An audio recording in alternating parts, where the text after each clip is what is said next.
Jimmy Carter visited Kentuckiana several times, including a notable stop in 1979 while running for re-election. WHAS 11's Doug Proffitt and editor Joe Federle have a closer look at that visit from our vault. Mr. President, my name is Sean Contrell and I live right here in Bardstown. And what would the circumstances have to be before you ration gas should Congress give you their permission to do so? Very good. Thank you. Good question.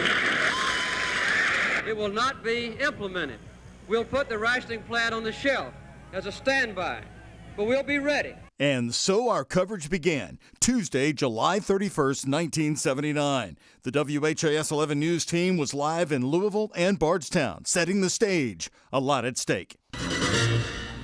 Good evening. I'm Jim Mitchell reporting live from Bardstown High School. Jimmy Carter, with his presidency on the line, has tried to come back to the people with the first of what he said will be many town meetings around the country. For over a block, he crossed and recrossed the street. Every face and sign along the parade route was friendly. But before Bardstown, he touched down in Louisville and headed to southwest Jefferson County. The president's helicopter, along with the choppers of the other VIPs and the press, are just now landing for their tour of the LG&E Cane Run Road power plant. He was all smiles. On the inside, he looked ready for business, with his suit coat off and shirt sleeves rolled up. The country was in the middle of an energy crisis, and in a sign of how politics have changed, the Democratic president was pushing for coal. To show on national news what he's been talking about for some time, a greater commitment to coal as a national energy source. Kirsty? It was also an opportunity for the president to spread his message that in states like Kentucky, there is plenty of fuel to help make us energy independent of the OPEC oil cartel. It's absolute folly for the United States to ship billions of dollars overseas each year to bring tankers of foreign oil to our shores, while beneath our feet, in your great state of Kentucky and others, lie more than 300 years of coal reserves just waiting to be mined and waiting to be used.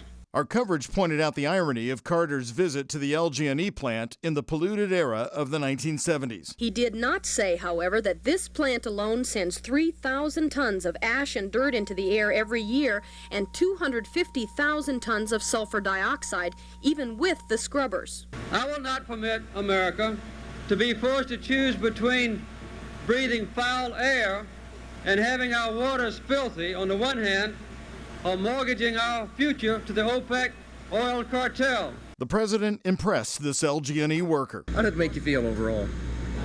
Made me feel good. The visit of the 39th president, a full day and one to remember in Kentucky.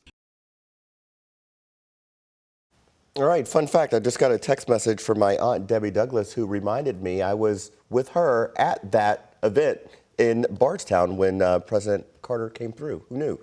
When the 1980 election rolled around, Carter was beaten by Ronald Reagan in both Kentucky and Jefferson County, but he won Nelson County by a very large margin. The state funeral for Jimmy Carter is happening on January 9th in Washington. You can follow along with updates and read more on Carter's legacy in this story at WHAS11.com.